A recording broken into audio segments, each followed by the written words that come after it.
cumprimento a igreja com a paz do Senhor. Amém. Aproveitando que estamos de pé, abra sua Bíblia no livro de 1 Crônicas, em seu capítulo 13.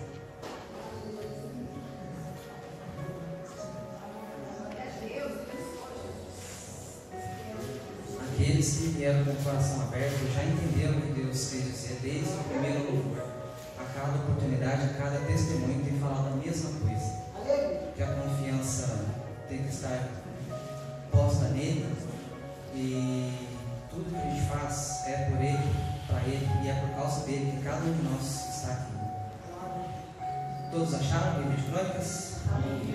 Esse é o versículo 6, diz assim: E então Davi, com todo Israel, subiu a Baalá, que dali a Kiriat-Jearim, que está em Judá, para fazer subir dali a arca de Deus, o Senhor que habita entre os querubins, sobre a qual é invocado o seu nome. E levaram a arca de Deus sobre um carro novo da casa de Abinadab, e Uzá e Aiô guiavam o carro.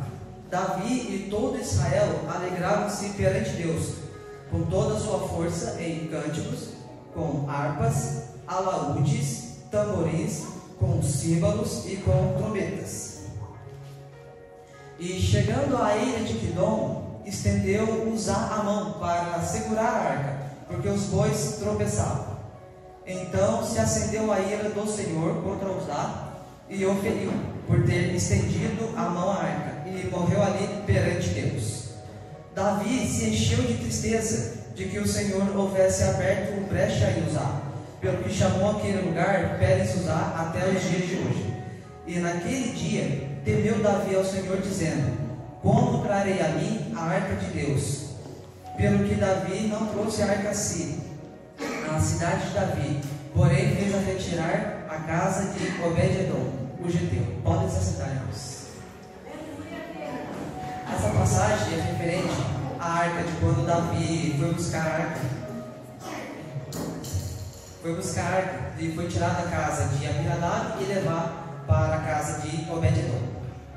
A arca era mais ou menos, parecia um quadrado, um caixote, tinha aproximadamente 1,35 m por 70 m, de 1,35 m de largura por 70 m de altura, então ela não era tão grande assim. Só que a arca era pesada, porque ela era revestida de ouro por dentro e por fora.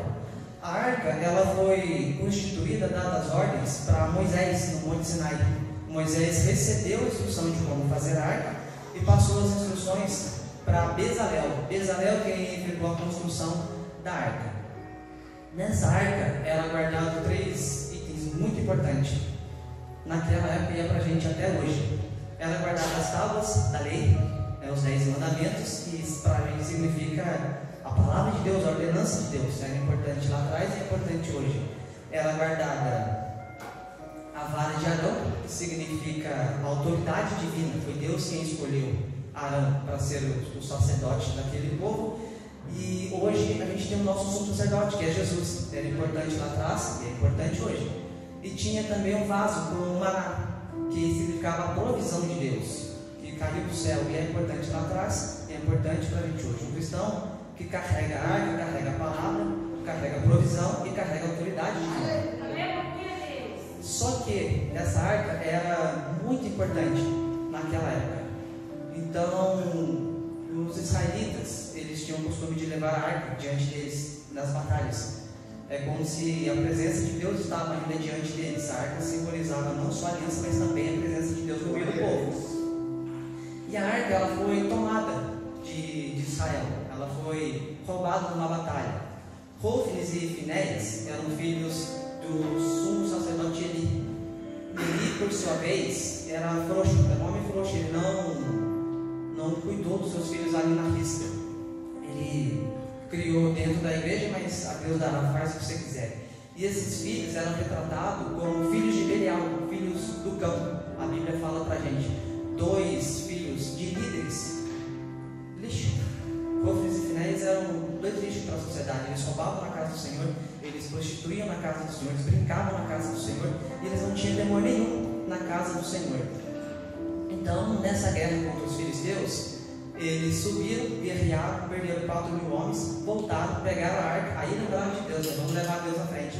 E levaram a arca. Só que quando chegou em campo de batalha, a arca foi roubada.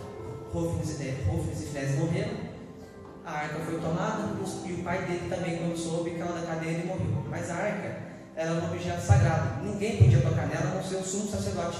E ainda assim, era uma vez ao ano. Não podia tocar, eu vou lá tocar na arca para me dar sorte. Não era um amuleto da sorte, era a presença de Deus. E o sumo sacerdote só podia se chegar nessa arca uma vez ao ano, que era o dia da expiação do pecado, conhecido como Yom Kippur. E havia um lugar na tenda, não era templo de pedra ainda, tinha o santo e o santo do Santíssimo, e a arca ficava guardada no santo do Santíssimo. Ninguém podia tocar na arca, a não ser o sumo sacerdote, e para transportar, porque a tenda montava e desmontava, quem tinha que levar eram os levitas, não era qualquer um que podia pôr a mão na arca. E mesmo não sendo qualquer um, o Senhor permitiu que os filisteus tocassem a arca e levassem a arca embora, transportassem para o território inimigo. Então os filisteus pegam a arca que estava em Ebenezer e levam para Asdod, era território filisteu. Chegando a arca em Asdod, o Senhor envia uma grande praga, com hemorroidas, tumores e uma peste total. E o pessoal de Asdod associou, falou: tamanha tragédia é por causa da arca, é a presença de Deus no nosso meio. Quem há de suportar tamanha presença? Vamos despachar essa arca. Só que era um troféu, eles tinham ganhado essa arca numa batalha. Ninguém gosta de perder o troféu. Então eles falaram: vamos mandar de Asdod, vamos mandar para Gate. Era outra cidade também tomada pelos filisteus. E a arca saiu de Gate e saiu de Asdod e foi para Gate. Chegando em Gate, aconteceu a mesma coisa. O Senhor mandou tumores, o Senhor mandou pragas e fez um arrebento total com o povo. E o povo temeu. A gente não pode ficar com essa arca, vamos mandar ela para longe daqui. E mandaram de Gate para Ecrom, outra cidade também dos filisteus. A arca chegando em Ecrom, o povo também temeu, porque já tinham rodado a notícia do estrago que a arca tinha feito em Gate e já tinha feito em Asdod. Então eles não queriam a arca. Então os anciões de Ecrom pegam e fazem uma reunião. A gente está falando de filisteus, do pessoal da porta para frente, está falando de pessoas que não conheceram a palavra de Deus, a gente está falando de pessoas do mundo. Eles fazem uma reunião. Quem pode ficar diante da presença de Deus? Vamos devolver essa arca, porque com certeza Deus está querendo ela. Vocês não conseguem ver a quantidade de estrondo que tem feito no nosso território. E eles decidem devolver então a arca para os israelitas. A arca ficou em território filisteu por 7 meses. Por 7 meses a arca ficou nesse território. Então eles mandam, só que eles não mandam de qualquer maneira, porque mesmo sendo filisteus, eles tinham um temor diante da presença de Deus. Porque quando a arca chegou em Asdod, eles colocaram no templo deles e colocaram de frente para o Deus deles. Eles tinham uma estátua de um Deus chamado Dagon, e eles colocaram bem de frente, e essa estátua ela foi decapitada de maneira sobrenatural, ela não foi quebrada, ela caiu e cortou somente a cabeça e as mãos, para mostrar que o nosso Deus é um Deus vivo, e que Deus nenhum músculo fica de pé diante da presença dele. Tudo que não provém dele tem que cair. Então eles mandam de volta para o território dos israelitas.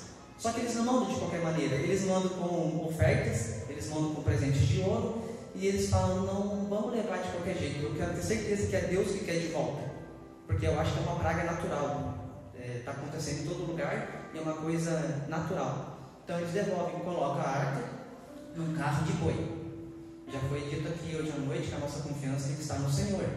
Muitos confiam em carros e seus cavaleiros, mas nós confiamos no Senhor. E eles pegaram essa arca e colocaram num carro de boi. Eles pegaram 2 vacas que tinham dado a cria recentemente, porque eles sabiam que a vaca certamente voltaria para trás, porque as vacas elas sofrem quando tiram de perto do bezerro, elas sofrem apartação e elas não conseguem ir muito longe, elas sempre voltam para os seus bezerros. E eles colocaram essas vacas e despacharam a vaca, um animal irracional, sem GPS, sem rumo, sem direção, não sabe onde é o sul, não sabe onde é o norte. A minha mãe soltou em Taubaté, bem perto, e soltou essa vaca para ir em direção à cidade dos israelitas. E essa vaca foi certamente na direção dos israelitas. Ela não olhou nem para a direita e nem para a esquerda. E ela chega numa cidade de Israel chamada Bet-Semes. E quando ela chega em Bet-Semes, ela foi levada em carros de bois. E quando ela chega em Bet-Semes, o pessoal faz festa. A arca voltou. Glória a Deus. Louvado seja o nome do Senhor. Vamos comemorar. Então eles quebram o carro, pegam os presentes e matam as vacas, né?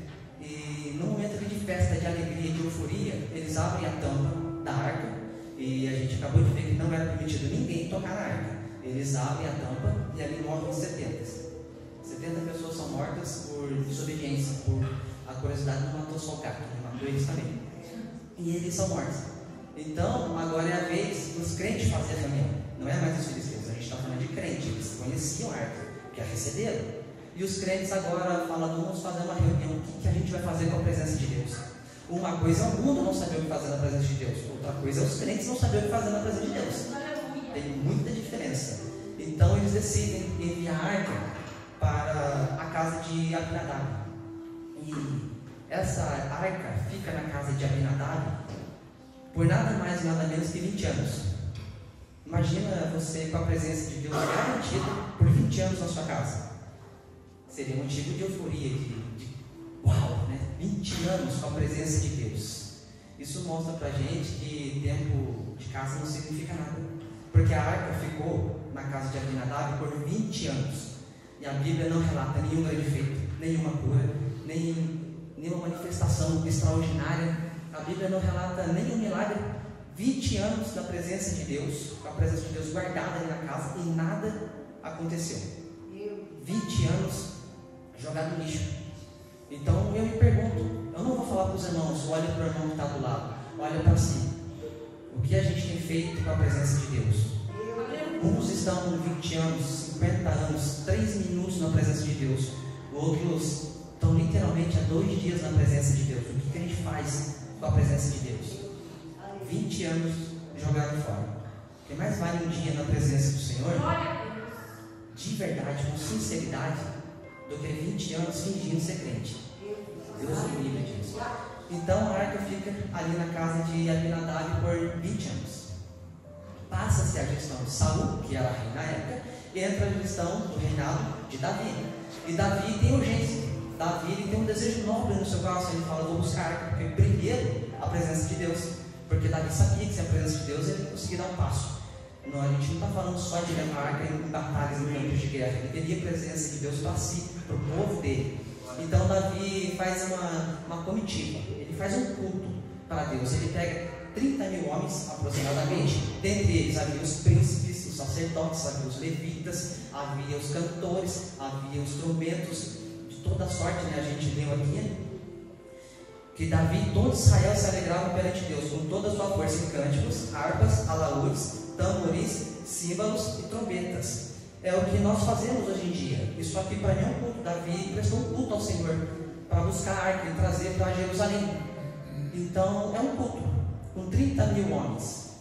Imagina que alegria. A gente vê agora, não chama mais culto, chama conferência, né? Vou fazer uma conferência com 30 mil pessoas. E tem sacerdote, tem cântico, tem harpa, tem alaúde, tem tamboris, tem símbolos e tem trombetas. É o que a gente faz nos dias de hoje. Só que se a gente seguir o texto, vai dizer que mesmo assim a ira de Deus se acendeu sobre os atos.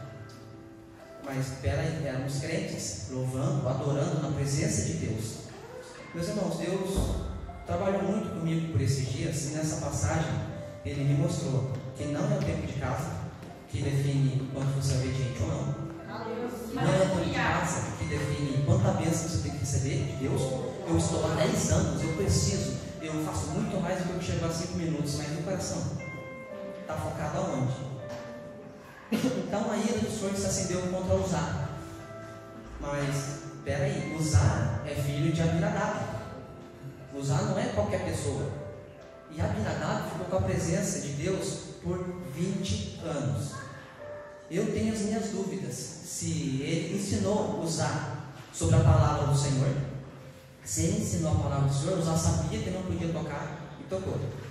Talvez ele não tenha ensinado, devido também à ignorância, porque ficou 20 anos e nada aconteceu, mas o fato é que a ira do Senhor se acendeu contra Uzá. Eles estavam levando 30 mil pessoas cultuando, adorando, fazendo festa na presença de Deus. A arca estava no carro de boi. Quem estava levando a arca não eram os levitas, não eram os sacerdotes. Quem estava levando eram os bois. Então a arca não estava da maneira que Deus tinha ordenado. Não foi Moisés que inventou a maneira de levar a arca. Foi algo instituído por Deus. Foi algo que saiu da boca de Deus. A maneira como você deve levar a minha presença. Porque a minha presença não é de qualquer maneira. Então eles colocaram, eles fizeram ao contrário do que Deus havia ordenado. E saíram em carros depois com a presença e fazendo festa, 30 mil pessoas, e cantam, e dançam, e pulam, e vamos que vamos. Irmãos, quando Uzá morreu, Davi temeu. E agora? O que eu faço? Se eu estou fazendo um culto maravilhoso, é uma festa, é um congresso para 30 mil pessoas, e o Senhor não matou Uzá. A gente está vendo um culto maravilhoso, um culto perfeito. Festa nem sempre agrada a Deus. Deus nem sempre está no meio de festa. E a gente vê que a arca estava em cima dos carros de bois, e os bois tropeçaram, chegando ali a ilha de Quidom. Os bois tropeçaram e Uzá tocou. O que Deus mostra para a gente nesse versículo é como vocês estão levando a minha presença. Minha presença está no carro de bois?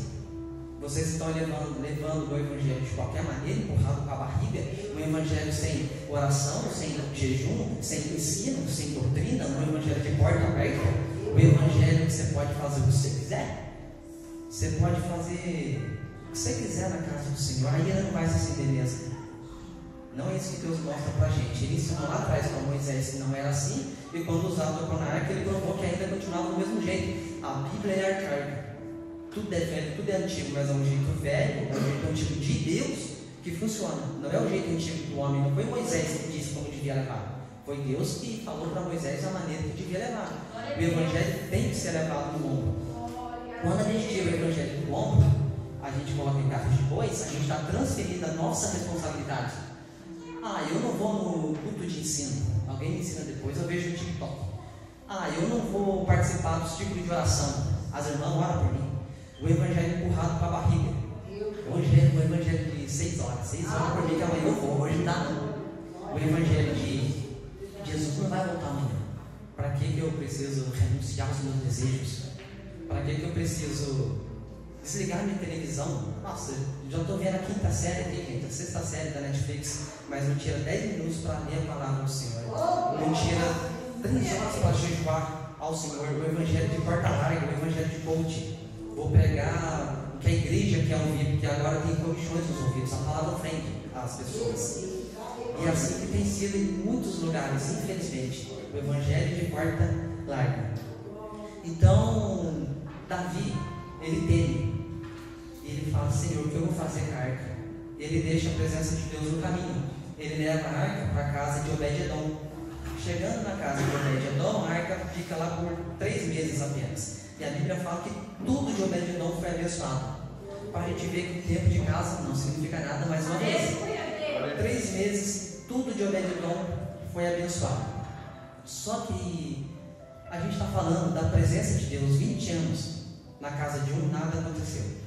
3 meses na casa de outro, tudo que esse homem tinha foi abençoado. Aleluia! A importância de saber se comportar na presença de Deus. Já foi dito aqui que, acho que foi o pastor Cássio que disse: os menores na casa do Senhor. Nós somos os menores. O Senhor nos chamou para servir. Obed-edom significa servo. Deus nos chamou para servir. Davi fez uma festa legal. Deus não chamou a gente para ser uma igreja legal, chamou a gente para ser uma igreja séria. Uma igreja que Deus não chamou a gente para brincar de dar glória. Deus chamou a gente para ser santificado na presença dele, para fazer a diferença na presença dele. Então, o Senhor me levou para a passagem de Simão, porque aqui a gente está falando da arca. É um símbolo lá do passado. Então vamos falar de Jesus, porque é ele que importa. Desde Gênesis Apocalipse, ele é o único que importa. Então vamos falar de Jesus. Simão, fariseu, foi convidado para estar na casa. Simão, fariseu, convidou Jesus para jantar na casa dele. E Jesus vai. Chegando lá, Simão não faz o mínimo, Simão nem cumprimenta Jesus.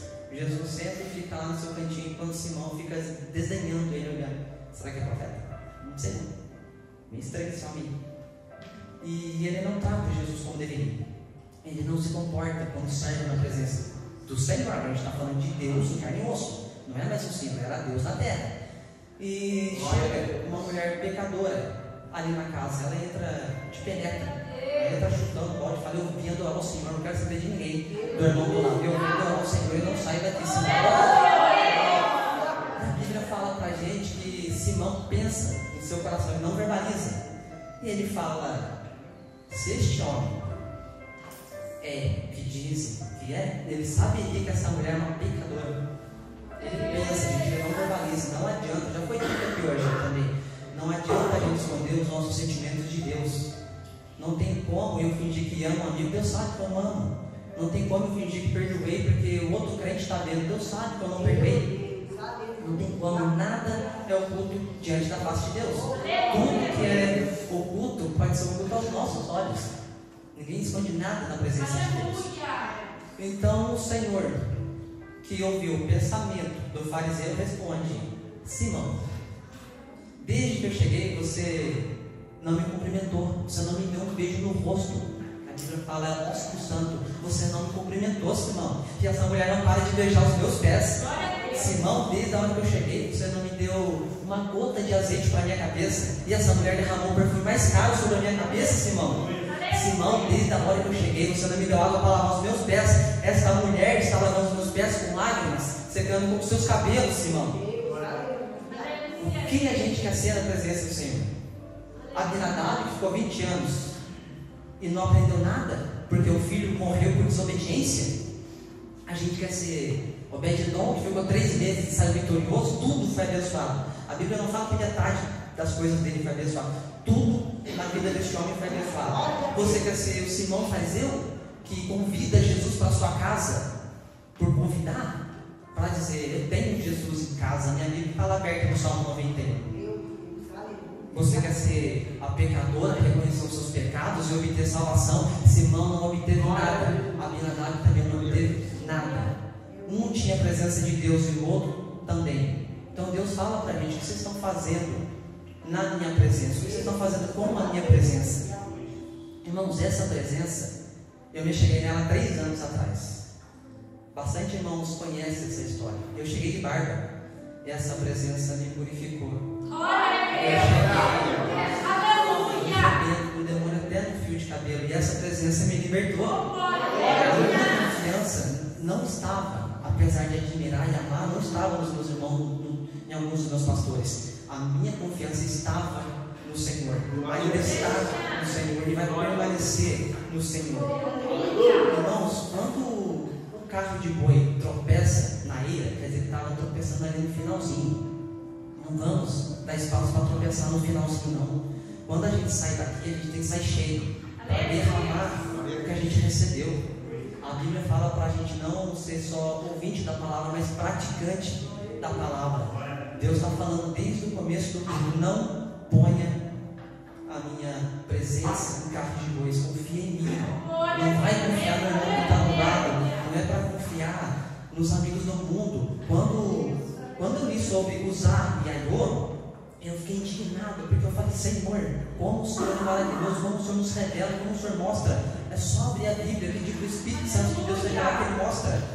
Usar e Aiô, eles guiaram os carros, guiou um carro parque em cima, eles guiaram. Mas como que eles guiaram? Fala para mim. Não tem nenhum relato antes sobre colocar arca em carros. Quem fez isso foi os filisteus. Uzá e Aiô estavam copiando as coisas do mundo. Paulo fala na carta de Romanos 12:2 para a gente não se amoldar aos padrões do mundo. É para a gente trazer eles, não para a gente ser igual a eles. Paulo se fez de gentil, de louco, de tudo mais para ganhar o povo. Eu não tenho esse poder, eu não posso me fazer igual a eles, porque eu vou me perder junto com eles. É para a gente ser sal da terra e luz do mundo. É para a gente trazer eles para Deus purificar, para Deus mudar, para Deus transformar com carinho, baseado na palavra, do jeito arcaico, do jeito antigo. Não é para fazer do jeito novo, não é para evangelizar subiram vídeos no TikTok, vai declinar, mas a palavra está assim. Não, gente, a gente tem a palavra viva, a palavra eterna, a palavra imutável, que não muda. E eu creio, eu tenho certeza que eu estou olhando para pessoas que são tenentes, não são os Ayahô, são pessoas que confiam no Senhor, são pessoas que não louvam igual Davi fazia, não é da boca para fora, a gente louva com o coração entregue, um coração sincero, em espírito e em verdade. A gente se esforça para estar na presença do Senhor, porque quando a arca está no carro, é fácil, não dói o ombro. Agora, quando você ora, quando você jejua, o ombro pesa. Quando você vai fazer visita, quando você tem que ir madrugada na casa, o ombro pesa. E é assim que tem que ser. O ombro pode doer, mas Deus cura. Deus cura não só o ombro, cura as pernas, os braços cansados. Ele restaura, Ele traz vida, desde que seja do modo dele. Glória a Deus. Irmãos, para finalizar a mensagem, eu gostaria de chamar o Ministério de Louvor para já se preparando, para a gente finalizar a mensagem. Glória a Deus. E para finalizar a mensagem, porque a arca não ficou por isso, Davi ele volta 3 meses depois para buscar a arca na casa de Obed-Edom. Na primeira vez ele voltou como rei, ele voltou rei Davi para buscar a arca. Na segunda vez ele volta como servo. Irmãos, eu aprendi uma coisa por esses dias: filho, quando cresce muito, ele não cabe no colo do pai. Eu percebi isso porque eu falei: Senhor, me pega no colo. Ele é um filho grande, é pesado demais, eu preciso de filhos pequenos, se diminua na minha presença. Porque eu passei por uma situação bem constrangedora em alguns cursos passados, e por isso eu falo para os irmãos: aproveite a presença do Senhor, não brinca com a presença do Senhor, não leva a arca no carro de boa, leva a arca no ombro, porque no ombro pode doer, mas é a maneira que agrada o Senhor, é a obediência que Ele quer da gente, não é sacrifício, não é delícia que Ele quer da gente. E eu agradeço a oportunidade e as palmas.